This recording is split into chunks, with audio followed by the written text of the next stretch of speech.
Tuhan, ini seru harap kami sungguh Tuhan hari ini membawa semua beban kami, membawa semua pergumulan yang ada dalam kehidupan kami. Kami mungkin ada diliputi kekhawatiran, kamu mungkin ada diliputi dengan berbagai macam pergumulan dan ketakutan. Tapi kami percaya Tuhan, Engkau menjaga kami dalam anugerah-Mu. Jika kami membaca kebenaran firman-Mu Tuhan, tolong setiap kami agar kami menemukan harap dalam Kristus. Agar kami kembali ditajamkan dalam iman Tuhan. Supaya kami nanti setelah membaca melakukan firman-Mu, kami bertumbuh dan menjadi sinar karena Kristus Tuhan kami. Ini doa kami Bapa, dalam nama Yesus kami memohon. Amin. Silakan duduk Bapak Ibu Saudara sekalian. Shalom. Ya, puji Tuhan kita masih bisa beribadah hari ini. Kita bersama-sama akan melanjutkan pembacaan dan perenungan kita dari surat Filipi pasal 1 ayatnya yang ke-6 sampai 26. Mari buka Filipi pasal 1 ayat 6 sampai 26. Izinkan saya untuk membacakannya bagi kita sekalian. Filipi 1 ayat 6 sampai 26. Saya akan membacakannya bagi kita sekalian, demikian firman Tuhan. Akan hal ini aku yakin sepenuhnya, yaitu Ia yang memulai pekerjaan yang baik di antara kamu akan meneruskannya sampai pada akhirnya pada hari Kristus Yesus. Memang sudahlah sepatutnya aku berpikir demikian akan kamu semua, sebab kamu ada dalam hatiku. Oleh karena kamu semua turut mendapat bagian dalam kasih karunia yang diberikan kepadaku, baik pada waktu aku dipenjarakan maupun pada waktu aku membela dan meneguhkan berita Injil. Sebab Allah adalah saksiku betapa aku dengan kasih mesra Kristus Yesus merindukan kamu sekalian. Dan inilah doaku, semoga kasihmu makin melimpah dalam pengetahuan yang benar dan dalam segala macam pengertian. Sehingga kamu dapat memilih apa yang baik supaya kamu suci dan tak bercacat menjelang hari Kristus. Penuh dengan buah kebenaran yang dikerjakan oleh Yesus Kristus untuk memuliakan dan memuji Allah. Aku menghendaki saudara-saudara supaya kamu tahu bahwa apa yang terjadi atasku ini justru telah menyebabkan kemajuan Injil, sehingga telah jelas bagi seluruh istana dan semua orang lain bahwa aku dipenjarakan karena Kristus. Dan kebanyakan saudara dalam Tuhan telah beroleh kepercayaan karena pemenjaraanku untuk bertambah berani berkata-kata tentang firman Allah dengan tidak takut. Ada orang yang memberitakan Kristus karena dengki dan perselisihan, tapi ada pula yang memberitakannya dengan maksud baik. Mereka ini memberitakan Kristus karena kasih, sebab mereka tahu bahwa aku ada di sini untuk membela Injil. Tetapi yang lain karena kepentingan sendiri dan dengan maksud yang tidak ikhlas, sangkanya dengan demikian mereka memperberat bebanku dalam penjara. Tetapi mengapa? Sebab bagaimanapun juga Kristus diberitakan, baik dengan maksud palsu maupun dengan jujur. Tentang hal itu aku bersukacita, dan aku akan tetap bersukacita. Karena aku tahu bahwa kesudahan semuanya ini ialah keselamatanku oleh doamu dan pertolongan Roh Yesus Kristus. Sebab yang sangat kurindukan dan kuharapkan ialah bahwa aku dalam segala hal tidak akan beroleh malu, melainkan seperti sedia kala. Demikian pun sekarang Kristus dengan nyata dimuliakan dalam tubuhku, baik oleh hidupku maupun oleh matiku. Karena bagiku hidup adalah Kristus dan mati adalah keuntungan. Tetapi jika aku harus hidup di dunia ini, itu berarti bagiku bekerja memberikan buah. Jadi mana yang harus kupilih? Aku tidak tahu. Aku didesak dari dua pihak. Aku ingin pergi dan diam bersama-sama dengan Kristus. Itu memang jauh lebih baik. Tapi lebih perlu untuk tinggal di dunia ini karena kamu. Dan dalam keyakinan ini tahulah aku. Aku akan tinggal dan akan bersama-sama lagi dengan kamu sekalian. Supaya kamu makin maju dan bersukacita dalam iman. Sehingga kemegahanmu dalam Kristus Yesus makin bertambah karena aku. Apabila aku kembali kepada kamu. Amin. Sedemikian jauh kita membaca kebenaran firman Tuhan. Saudara, kita merenungkan sebuah tema God is still working. Tapi teman-teman rekan-rekan saudara sekalian, sebelum sampai kepada statement God is still working, bolehkah saya mempertanyakan kepada kita bertanya, is God still working? Sebelum kita sampai kepada sebuah statement dengan berani God is still working, bukankah lebih banyak dari kita bertanya, is God still working? Benar nggak? In this era gitu ya, in this economy, istilah kita. Harga naik, siapa yang isi Pertamax? Naik. Siapa yang isi Pertalite? Selamat, antriannya makin panjang. Semuanya naik saudara. Harga-harga travel sudah mulai naik. Untuk bekerja susah. Pun omset turun. Beli rumah, Gen Z, boro-boro. Saudara, belum lagi kita melihat begitu banyak ketidakadilan yang terjadi di negara kita akhir-akhir ini. Korupsi 1 miliar sehari itu kayak gimana ceritanya begitu loh. Kita melihat begitu banyak hal dan kita hari ini merenungkan sebuah tema, God is still working. Lebih mudah mana? Percaya ini atau bertanya, is God still working? Lebih mudah yang mana dan lebih masuk akal yang mana? Lebih masuk akal bertanya toh, is God still working? Tadi kita nyanyi gitu ya. Yesus yang Yesus anak domba Allah, juru selamat. Amin. Yesus tabib yang ajaib. Dia apa lagi? Dia menguduskan, terus apa lagi? Amin gak? Amin. Tapi sehari-hari bisa amin gak? Amin, puji Tuhan. Saudara, kita ada dalam sebuah kebingungan mungkin dan bertanya, is God still working di tengah konteks kita hari ini? Dan dalam kondisi yang mungkin mirip saudara, ada keraguan, ada pertanyaan yang dialami oleh jemaat Filipi. Mereka khawatir. Gimana gak khawatir? Ini Paulus OTW 4 tahun. Jalan 4 tahun di penjara. Dan dia itu akan dihadapkan kepada pemerintahan Nero. Tahu Kaisar Nero? Kaisar yang membakar satu kota dan menyalahkan orang Kristen yang melakukannya. Kaisar, pemerintahan Nero itu pemerintahan yang sangat kejam. Pemerintahan yang sangat membenci orang Kristen. Orang-orang Filipi juga tahu kalau Paulus itu dipenjara bukan karena melakukan kejahatan. Jadi bayangin saudara, jemaat Filipi itu melihat Paulus tidak bersalah. Paulus cuma memberitakan Injil dan dia tidak menyakiti siapapun. Dia ditangkap, jalan 4 tahun, dijaga oleh, bukan dimasukin ke dalam penjara buat anak memang, bukan. Dia menjadi tawanan rumah dan dijaga oleh pengawal yang spesial. Nanti kita akan sama-sama lihat. Dia akan dihadapkan ke pemerintahan yang sangat mengerikan dan sangat membenci kekristenan. Jemaat Filipi ada dalam suatu ketakutan, makanya dia mengirimkan Epafroditus untuk melihat Paulus. Untuk tahu kondisi Paulus, untuk mengirimkan bantuan. Ini benar gak ya? Tuhan masih bekerja ya? Benar gak ya? Mereka dalam kekhawatiran itu saudara. Dan saudara, Paulus menjawab apa yang mereka rasakan, menjawab ketakutan mereka dengan mengingat bagaimana Kristus karena kasihnya membentuk mereka, menolong penginjilan di Filipi. Kalau saudara baca di Kisah Para Rasul bagaimana ceritanya jemaat di Filipi itu bisa percaya kepada Kristus, itu karena pertolongan Tuhan. Nanti bisa sama-sama baca di rumah begitu ya. Tapi Paulus itu menulis di ayat 6, aku yakin bahwa Ia, Allah, yang memulai pekerjaan yang baik di antara kamu akan meneruskan sampai akhirnya selesai pada hari Kristus Yesus. Saudara, Paulus ini punya keyakinan yang sangat besar bahwa ini rencana Allah.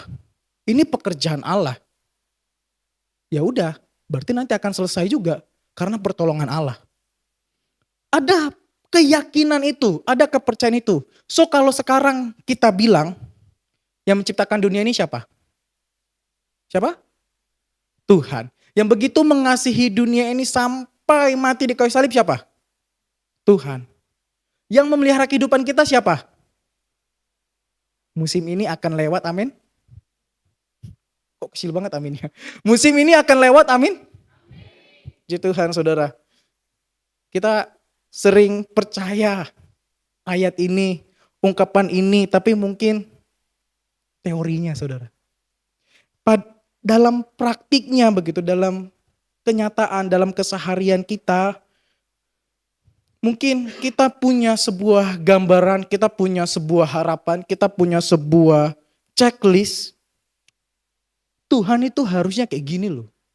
Kalau Tuhan bekerja berarti yang baik ini terjadi, ini terjadi, ini terjadi, ini terjadi.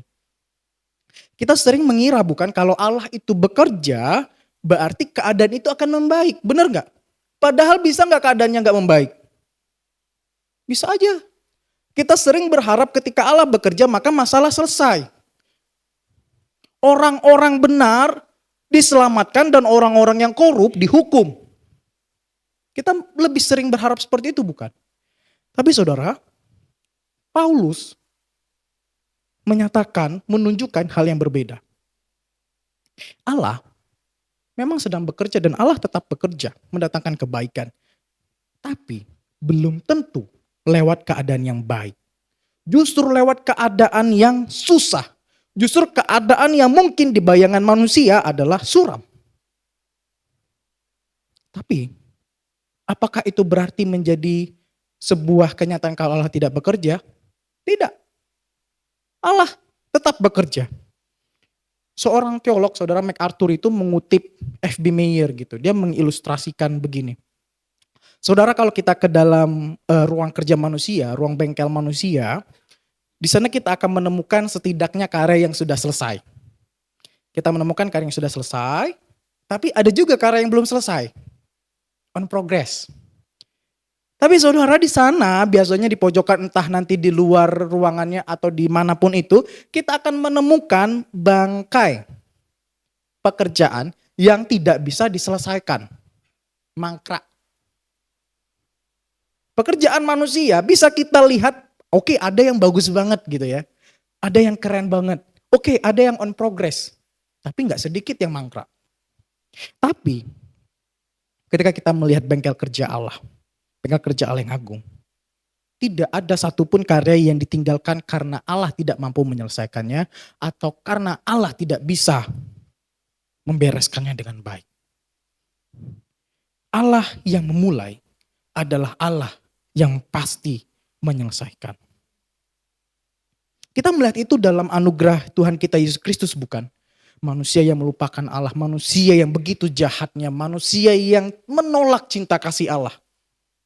Tapi anugerah Allah dalam Yesus Kristus, keselamatan dalam Kristus kita lihat itu adalah anugerah yang selesai, yang beres, bukan yang gagal. Itu bukan eksperimen yang bisa mangkrak.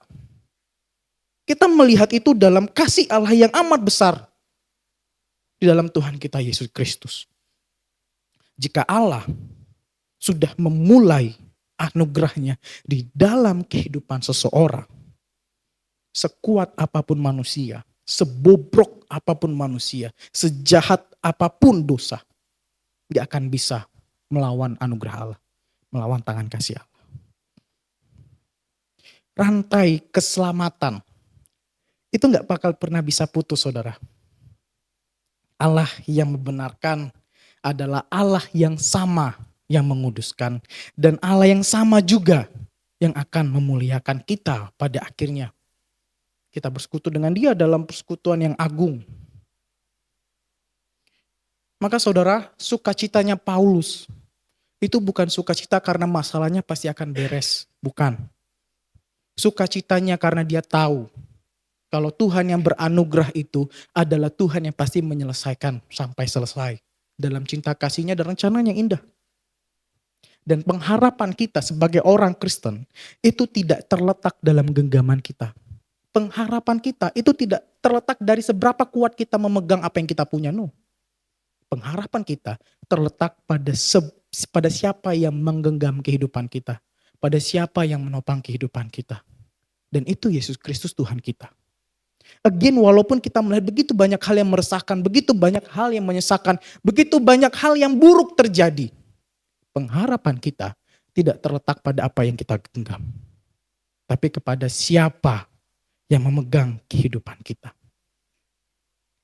Saudara, dalam sukacita itu, Paulus membalas surat ini kepada jemaat Filipi yang mengasihi dia. Saudara, kalau kita berpikir jemaat Filipi tidak punya konteksnya sendiri, mereka punya. Saudara, Paulus itu dipenjara. Artinya dia musuh negara. Artinya dia dianggap melakukan kejahatan. So, pihak yang mendukung kejahatan berarti ikut menjadi komplotan kan. Jemaat Filipi itu saudara ada dalam situasinya sendiri. Mereka itu bukan dalam kondisi yang baik, dalam kondisi yang aman. Enggak, mereka dalam kekurangannya, mereka dalam keterbatasannya. Mereka pun sendiri juga ditekan sana sini karena mereka menjadi seorang Kristen. Tapi saudara, mereka menunjukkan kasih koinonia, kasih persekutuan, kasih yang bergereja. Kenapa mereka menunjukkannya? Saudara, lebih mudah mana? Mendukung pekerjaan Tuhan yang berjalan dengan baik atau mendukung pekerjaan Tuhan yang mungkin memunculkan resiko buat kita? Lebih mudah yang mana? Yang pertama atau yang kedua? Lebih mudah yang mana? Yang pertama atau yang kedua? Lebih mudah yang kedua? Lebih mudah yang pertama kan? Lebih gampang bagi kita untuk mendukung pekerjaan Tuhan ketika semuanya berjalan dengan baik. Tapi ketika pekerjaan Tuhan itu membawa resiko, penolakan, bahkan mungkin penderitaan, ada yang bertahan, tapi akan lebih banyak yang mundur. Saudara, jemaat Filipi, dalam konteks mereka, dalam kesusahan mereka, mereka tetap berusaha mendukung pekerjaan Tuhan. Sekalipun mereka tahu resikonya. Saudara, persekutuan gereja yang dibangun di dalam Kristus adalah persekutuan yang berani senantiasa menemani, mendukung saudara kita di dalam Kristus sekalipun dunia ini memusuhi dia. Mengapa jemaat Filipi bisa melakukan ini? Karena mereka belajar melihat pekerjaan Allah dengan cara yang berbeda. Dunia melihat Paulus sebagai tawanan, sebagai orang yang bersalah, orang yang berdosa. Dunia melihat dia dan orang Kristen itu sebagai orang yang kalah, orang-orang yang bodoh. Tapi jemaat Filipi melihat bahwa sekalipun Paulus dirantai, Allah tidak pernah dirantai. Mereka percaya bahwa pekerjaan Allah tidak berhenti hanya karena keadaan terlihat buruk. Tapi saudara, disclaimer, tentu saja kasih yang seperti ini bukan berarti kita mendukung saudara kita even dalam gereja secara buta. Bukan. Koinonia yang sejati, kasih persaudaraan, kasih persekutuan sejati itu tetap berpegang pada kebenaran Injil. Tapi dengan landasan yang tadi. Mau gak kita mendukung pekerjaan Tuhan? Sekalipun orang ini, saudara kita ini, dianggap musuh oleh dunia ini, mendatangkan resiko bagi kita. Gimana dengan gereja kita? Gimana dengan persekutuan kita? Ketika kita melihat ada orang atau saudara kita yang lagi berkesusahan, tak menghadapi berbagai macam hal, mungkin gak ada orang yang mendengar dia karena sudah dicap jelek, apakah kita menjadi orang yang mau mengasihi dia dengan mau mendengar dia? Apakah kita masih percaya bahwa mungkin Tuhan sedang mengerjakan cara yang lain dari pandangan kita, dari pemikiran kita?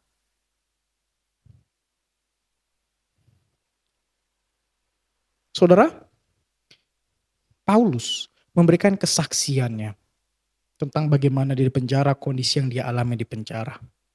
Paulus, dia nggak pakai teori, dia pakai bukti, dia tunjukin beneran bagaimana ceritanya Tuhan bekerja dalam kondisinya yang buruk.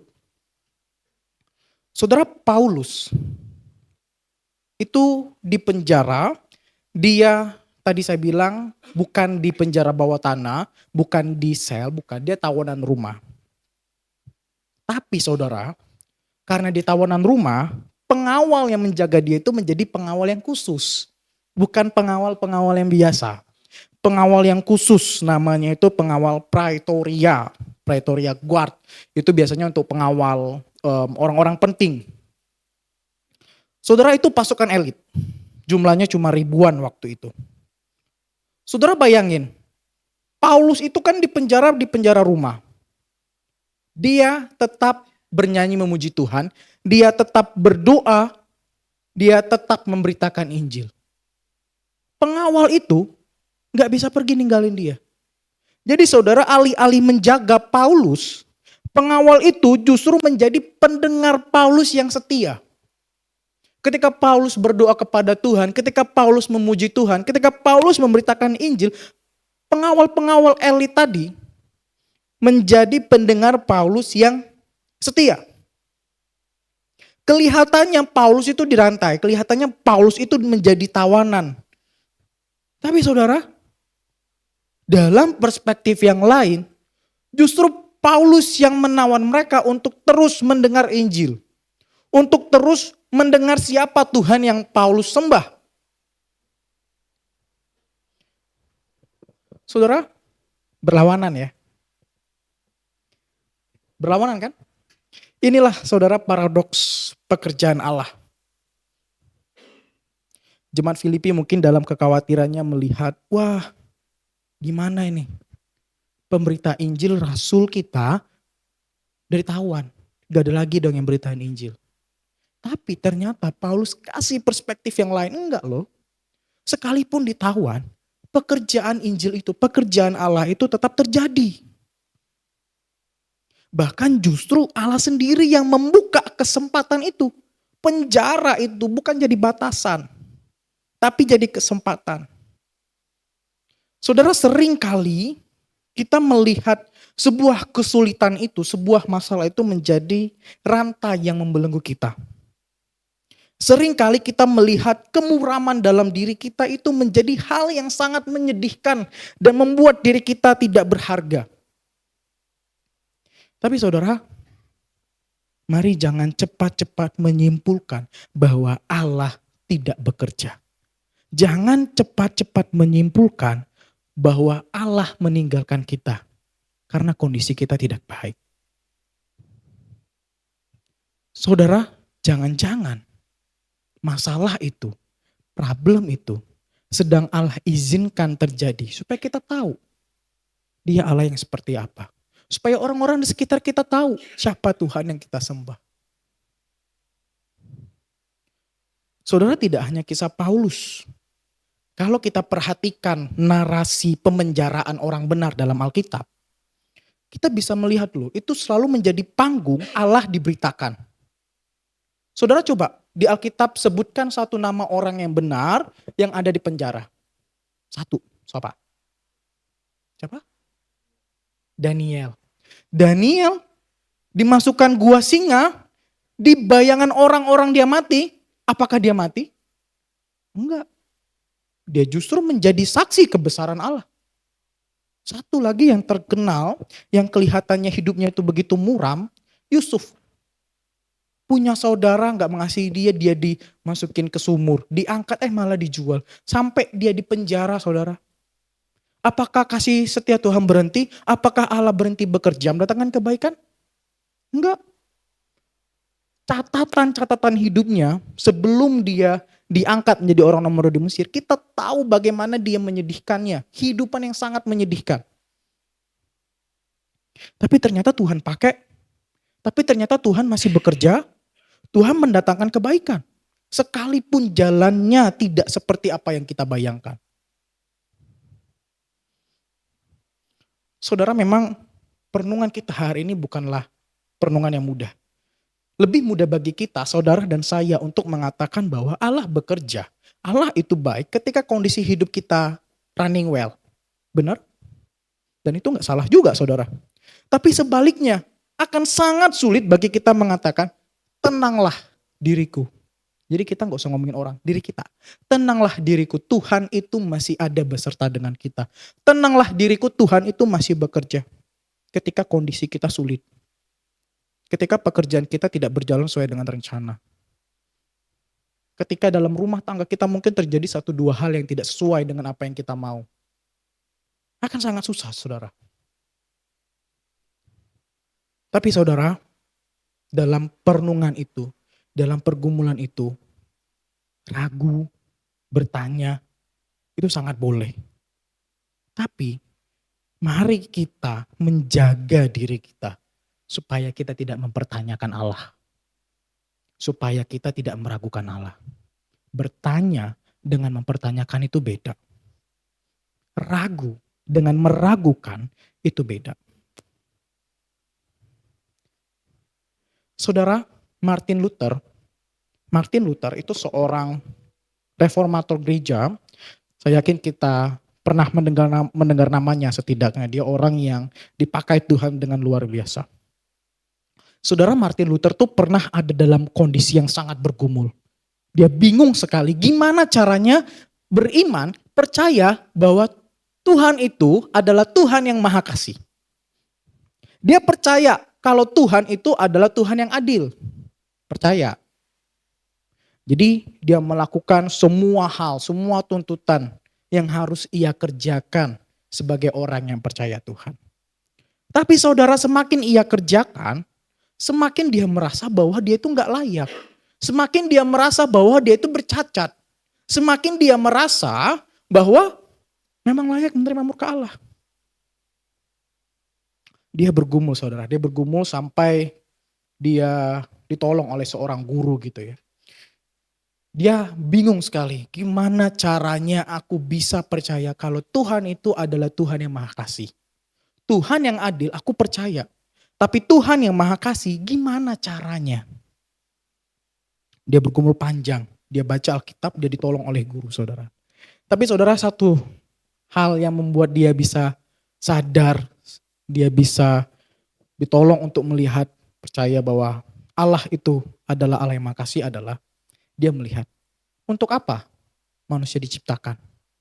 Apa tujuan manusia diciptakan? Saudara, tujuan manusia diciptakan adalah untuk menikmati cinta kasih Tuhan.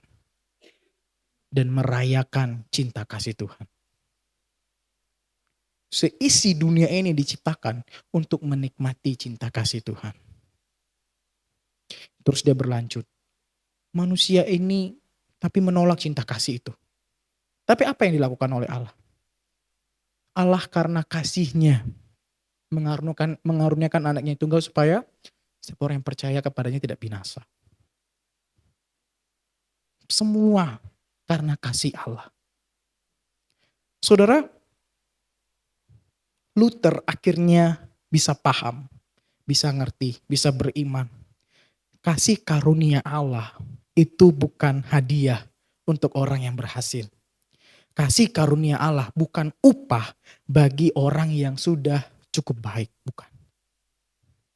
Kasih karunia Allah itu adalah dasar dari segala sesuatu yang Allah kerjakan dan Allah nyatakan. Dan karena kacamata ini saudara, cara pandang ini, Luther berganti. Luther mengubah kacamata hukum, kacamata yang penuh dengan tuntutan, kacamata yang selalu harus berkaitan dengan kondisi, menjadi kacamata kasih karunia. Cara dia melihat dirinya, cara dia melihat dunia, cara dia melihat Allah berubah total. Saudara, ini yang kita lihat juga dari Paulus. Di dalam penjara dengan ancaman eksekusi, Paulus menuliskan suatu hal yang hanya bisa lahir karena dia tahu Allah menjaga kita dalam cinta kasih-Nya, dalam anugerah-Nya. Apakah ini mudah? Sekali lagi enggak mudah saudara. Ini bukan hal yang mudah. Bahkan Paulus sendiri bergumul. Dia mengatakan aku didesak dari dua pihak. Hidup, artinya lebih banyak pekerjaan yang harus dilakukan. Lebih banyak resiko yang dia harus hadapi. Mati, selesai. Dia bersama Kristus. Dia didesak dari dua pihak. Dia bergumul sungguh-sungguh. Bukan pura-pura kuat. Tapi saudara, dia dalam pergumulannya, dalam kondisinya bisa mengatakan, bagiku hidup adalah Kristus dan mati adalah keuntungan. Saudara, ini bukan kalimat orang yang tidak takut mati, bukan. Ini kalimat dari seseorang yang sudah melihat anugerah Tuhan dalam hidupnya. Dari kacamata kasih karunia itu, bahkan kematian tidak lagi bisa menjadi senjata yang mengintimidasi dia.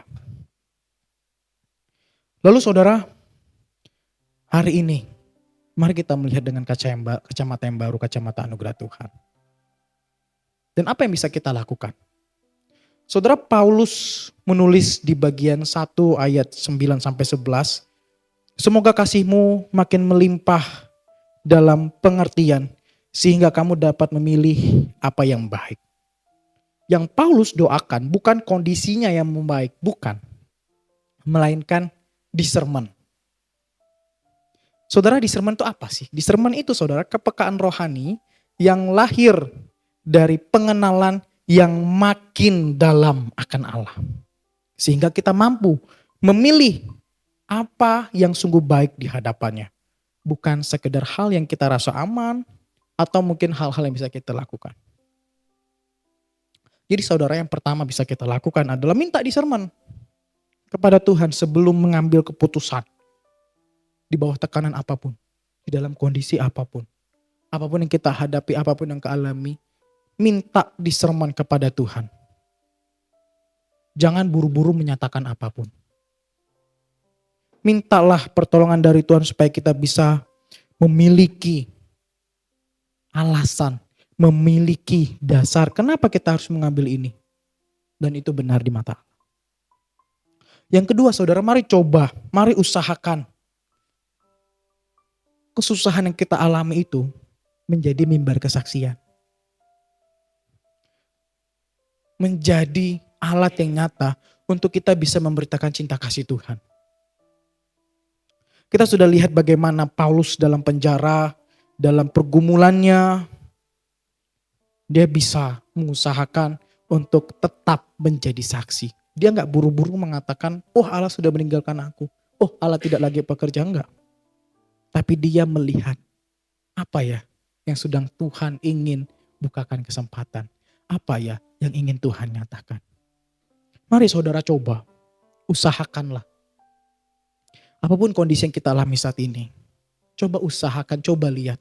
Apa sih yang sebenarnya Tuhan ingin nyatakan dan Tuhan ingin kerjakan dalam kehidupanku. Dan yang ketiga saudara, kerjakan itu dengan setia. Apapun itu, kecil atau besar, kerjakan itu dengan setia. Saudara, ketika Paulus ingin dihadapkan ke pengadilan atau dia ada di penjara, dia gak bisa merubah situasi yang ada pada waktu itu. Dia gak bisa merubah statusnya ataupun misalnya undang-undangnya yang berlaku hari itu gak bisa. Yang bisa dia kerjakan adalah melakukan apa yang bisa dia lakukan dengan setia. Memberitakan Injil. So saudara, dalam kondisi sekarang ini, apapun konteks pergumulan kita, coba renungkan apa hal kecil yang bisa aku kerjakan dengan setia. Coba renungkan hal kecil apa yang bisa aku lakukan. Daripada kita terus mempermasalahkan keadaan, mempermasalahkan begitu banyak hal yang terjadi, kita gak akan bisa merubah konteks makro. Yang bisa kita lakukan untuk konteks makro negara kita adalah mendoakan pemerintah kita. Menyuarakan kebenaran. Tapi dalam konteks mikro, kecil diri kita sendiri. Kita setia melakukan apa yang bisa kita kerjakan. Sesuai dengan kebenaran firman Tuhan dan anugerah yang Tuhan berikan pada kita. Jadi saudara, hari ini kita bersama-sama mengingat. Kita sama-sama sekali lagi diteguhkan bahwa Allah tetap bekerja. God is still working. Tapi seringkali Allah bekerja tidak sesuai dengan ekspektasi kita atau kondisi yang kita harap. Allah mungkin dan pasti bisa bekerja bahkan dalam kondisi terburuk dalam kehidupan kita. Karena itu mari kita jangan ukur kesetiaan Allah dari keadaan kita hari ini. Ukurlah dari Kristus yang sudah mati dan bangkit bagi kita sekalian. Ukurlah dari anugerah Tuhan yang selalu menjaga kita hari demi hari. Allah yang memulai pekerjaannya tidak akan berhenti di tengah jalan. Mintalah discernment. Mintalah discernment untuk mengenali pekerjaannya. Dan mari kita tetap setia mengerjakan bagian kita. Sebab kesetiaan kecil itu mungkin sedang dipakai oleh Allah untuk pekerjaannya yang lebih besar. Amin. Kita berdoa. Saudara kami, Tuhan, kami membaca kebenaran firman-Mu. Kami merenungkannya, kami mengucap syukur ya Tuhan. Tuhan, ini bukanlah hal yang mudah, hal yang bisa langsung kami lakukan seperti membalik telapak tangan. Tapi kami percaya Roh Kudus akan memampukan kami, Roh Kudus yang menolong kami ya Tuhan. Mengatasi segala macam kondisi yang kami alami, kami tetap setia dan percaya kepada Engkau. Tuhan, hari ini kami juga mau berdoa untuk pemerintah kami, negara kami Indonesia. Kami percaya Tuhan Engkau tidak meninggalkan negara kami. Kami percaya Tuhan ada rancangan-Mu yang indah bagi negara kami. Maka kiranya Tuhan cinta kasih-Mu nyata bagi pemerintahan negara kami. Engkau memberkati presiden kami, Engkau memberkati wakil presiden kami, para menteri, para wakil rakyat, bahkan aparat yang menjaga keamanan. Bahkan Tuhan, kalaupun nanti di hari-hari depan, esok atau lusa, akan ada demo-demo lagi yang akan dilakukan mahasiswa. Tolonglah mereka untuk dapat memberitakan kebenaran dengan sikap yang benar pula. Agar kiranya Tuhan, di dalam negara ini, dalam kondisi yang tidak mudah ini, kami bisa saling bahu-membahu, mengusahakan kesejahteraan negara kami menjadi berkat bagi satu dengan yang lain. Pun juga dengan kondisi perang yang terus terjadi, Tuhan, kami tidak bisa melakukan apa-apa. Tapi yang bisa kami lakukan adalah mendoakan. Kiranya keadilan-Mu dinyatakan, kiranya kebenaran-Mu ditegakkan ya Tuhan. Dan biarlah kiranya cinta kasih-Mu Tuhan nampak melalui gereja-gereja-Mu. Orang-orang yang Kau panggil untuk melawat mereka yang menjadi korban, mereka yang menjadi terluka. Pakai kami juga Tuhan, menjadi alat kemuliaan dimanapun kami, apapun yang kami kerjakan, dalam konteks apapun kami hari ini. Bila kiranya Kau memakai kami yang lemah ini dalam cinta kasih anugerah-Mu. Ini doa kami ya Tuhan, di dalam nama Yesus Kristus kami percaya. Amin.